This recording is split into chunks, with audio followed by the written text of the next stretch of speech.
You're about to take a deep dive into one of the biggest true crime cases in the universe, or at least on our part of the planet. From the Hidden Killers podcast and True Crime Today. It's unsettling, to say the least, the phenomenon of people, particularly women, who become infatuated with alleged killers. It's not a new phenomenon, but in the case of Bryan Kohberger, the alleged murderer of 4 University of Idaho students, it's become a grotesque reality. His new mugshot showing him disheveled and visibly worn triggered a wave of online chatter. Yet, what should be a stark reminder of the brutal crime he stands accused of has become, for a subset of his fans, something else entirely, a symbol of attraction, obsession, even lust. This isn't the first time a killer or an alleged murderer has captivated the minds and hearts of a certain portion of the public.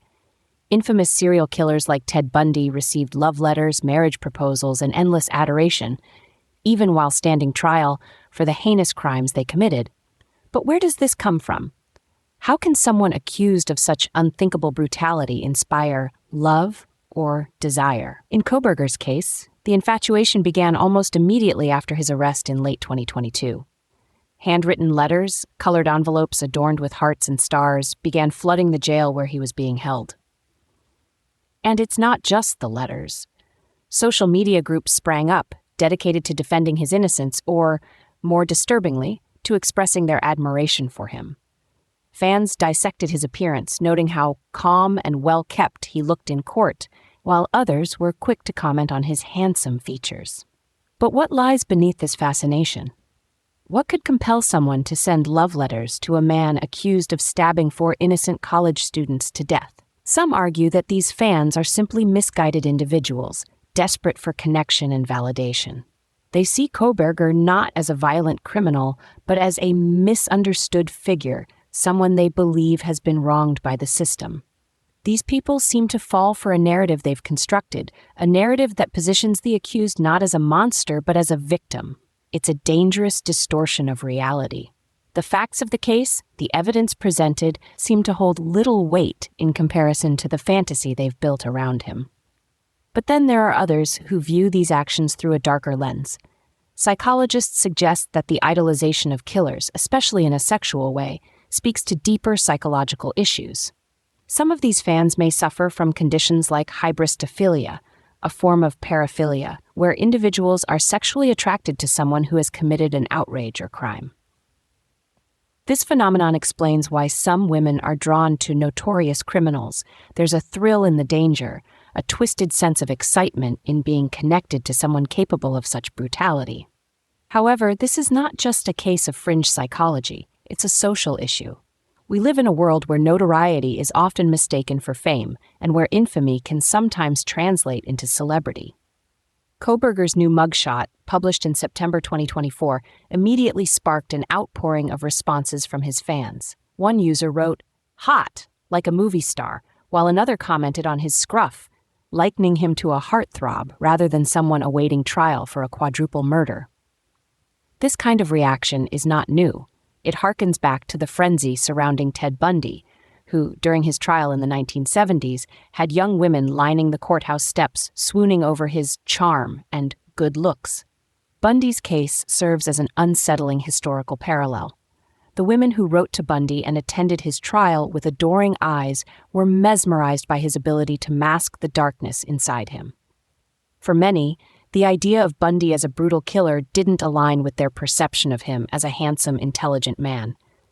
They ignored the horrific details of his crimes, instead focusing on their own constructed ideal of who they wanted him to be. In fact, Bundy famously married one of his admirers while on trial, solidifying this bizarre overlap between criminality and romance. But Kohberger's case feels even more dissonant because we're in a different era. The internet has amplified these unhealthy obsessions. Online forums are filled with supporters who create their own narratives about his innocence despite the mounting evidence. These forums, echo chambers in many ways, allow for a kind of collective delusion. Users fuel each other's fantasies about Kohberger, further distancing themselves from the grim reality of the allegations.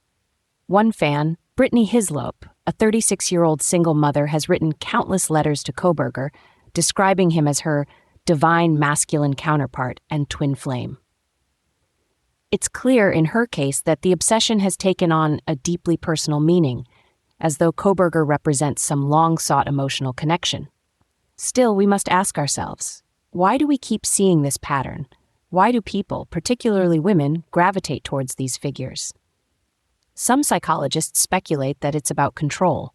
In many cases, women who are drawn to these criminals have experienced trauma or abusive relationships in their past. By fixating on a man who is behind bars, they feel a sense of power and control. They can love him, write to him, but he can never hurt them. It's a relationship in which they maintain the upper hand, a dynamic they may have lacked in previous relationships. It's also worth noting that, in many instances, these women believe they are the only ones who truly understand the alleged killer. They convince themselves that they alone can see his innocence or goodness, even when all the evidence points in the opposite direction. Of course, there's another, more unsettling explanation. For some, the attraction to killers is not about seeing the good in them, but rather about being drawn to their darkness. The brutality, the violence, it becomes a twisted form of allure. These women aren't just ignoring the crimes, they're fascinated by them. They are captivated by the danger, the control, the dominance that comes with someone capable of murder. In a world that often feels chaotic and out of control, these women may be seeking a form of protection, even if that protection comes from someone capable of the ultimate harm. But what are the dangers of this idolization? First and foremost, it distorts our understanding of justice. When alleged killers are turned into objects of affection or celebrity, we lose sight of the victims. In the case of Bryan Kohberger, 4 young lives were brutally taken: Madison Mogen, Kaylee Goncalves, Xana Kernodle, and Ethan Chapin. Their deaths were violent, terrifying, and senseless.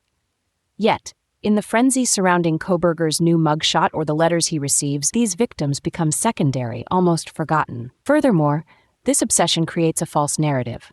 Kohberger's defense has repeatedly challenged the evidence against him, disputing claims about DNA, surveillance footage, and cell phone records. His defense team even stated in May 2024 that he was driving alone to look at the moon and stars on the night of the murders. And while everyone is entitled to a fair trial and a defense, it's dangerous when public perception shifts away from the reality of the case. When people idolize an alleged killer, they run the risk of muddying the waters, of distracting from the facts and evidence that should be front and center in the pursuit of justice. We've seen this before, of course, in cases like Bundy, where charisma overshadowed horror, and in cases like Charles Manson, where the allure of rebellion drew followers into the darkest corners of human behavior. Kohberger's case, though, feels especially troubling in an age where true crime fandom has exploded. Social media, podcasts, documentaries, they all serve to heighten our obsession with crime, to the point where lines between entertainment and reality blur. For some, Kohberger is no longer an accused murderer, but a character in the ongoing story of true crime culture, someone to be admired or desired rather than feared. As we await Kohberger's trial in 2025, it's critical to remember the weight of the accusations against him. We must not let our fascination with crime overshadow the pain of the victims and their families.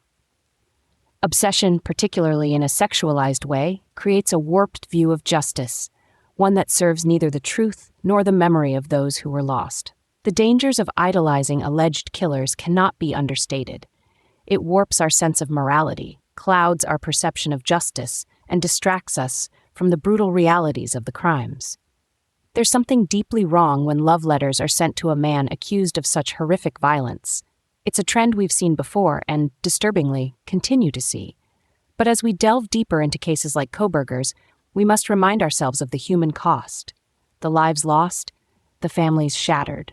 In the end, it's their stories, not the fantasies of his fans, that truly matter. In a world where the darkest secrets lie just beneath the surface, They said it was an accident, but the evidence says otherwise. where hidden killers roam unnoticed in the shadows. I think you would definitely be looking at a blend of toxic very bad narcissistic personality traits, and they will be vengeful and possibly resort to violence. Join Tony Bruschi as he uncovers the truth behind the most chilling cases. They said it was an accident, but the evidence clearly says otherwise. Each episode, we dig deep into the minds of those who commit the unthinkable. To your point on narcissism, he thinks in his own mind how witty he is. Yeah. But he lost that jury. I was done with him in 2 minutes. From unsolved mysteries to infamous crimes. Geez, you've just talked about how you've taught yourself how to do everything under the sun.